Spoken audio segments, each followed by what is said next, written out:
there's a common misconception with people that you have to have a ton of money saved up to stay at like a really nice hotel or even just go on a vacation in general.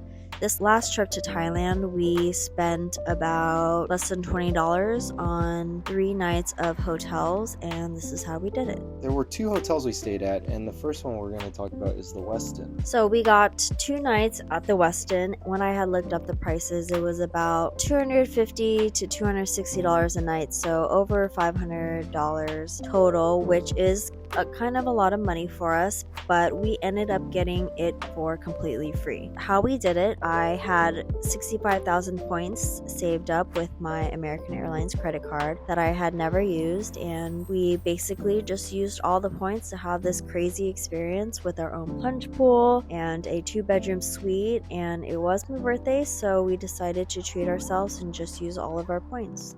It was nice because we also did a lot of things that we don't usually do, like getting something called a floating afternoon tea. The amenities around this place were amazing as well, along with that beautiful view of the bay. So I'm definitely not telling you to get a credit card or anything. That's definitely not the advice I'm giving. Our point is that there are ways to have these experiences without actually paying cash. Maybe that means if you have a credit card anyways, you choose one that rack up miles instead of maybe cash back. Just something that forces you to save up for a vacation, and when you don't actually have to have it come out of your pocket with cash is kind of nice. Again, not trying to solicit any financial advice, but this is how we did it, and for us it was totally worth it, and it was such an amazing luxurious experience for us that we normally wouldn't really pay that much for if it were coming out of our own pockets. So this hotel I actually really enjoyed. This was the first night in Thailand, and we came in pretty late. Definitely a contrast to the Westin. So for the first night, we did get in around, I would say 10 or 11 p.m. So we weren't actually going to spend much time at the hotel. So I decided to get a pretty cheap hotel. It was about like $30-ish a night, and I looked it up and I felt like as long as it was safe, that I thought it would be a good idea to offset what actually would come out of our pockets for this vacation, because we were trying to do it as budget friendly as possible. And I had about $16 in Expedia points, again using points, and so I only ended up paying less than $15. There definitely was a big contrast, of course, if you're paying $30 a night hotel versus $260 a night hotel, but there were a lot of positives that we got from this first hotel. I think everything is perspective. So when you're going to go on these vacations and you're traveling the world, you got to look for the beauty within.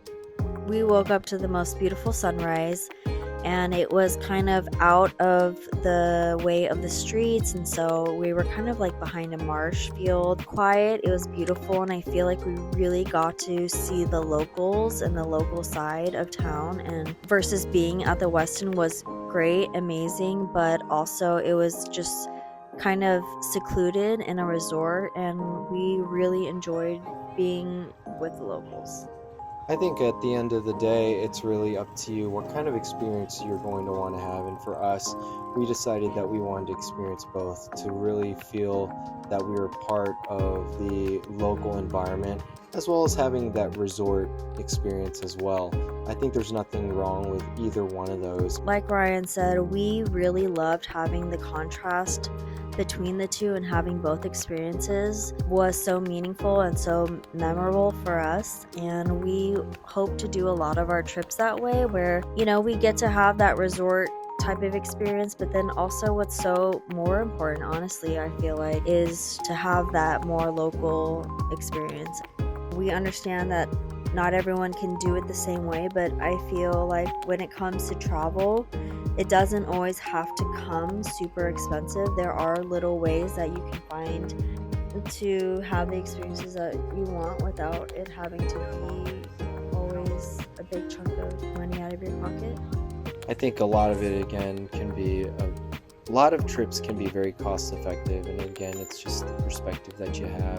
And there's a lot of experiences that don't necessarily need to be at a resort, or it doesn't necessarily have to be at a theme park if you can find the beauty in in the travel that you are about to go on. I'm pretty sure you can do it with a small amount of money. And honestly, one of our other favorite activities was completely free. We got to see monkeys and hang out with monkeys, and it was completely free. So, yeah, not always the best experiences are a lot of money, and we were really grateful for every experience we had there. Thanks for watching. Thanks for watching.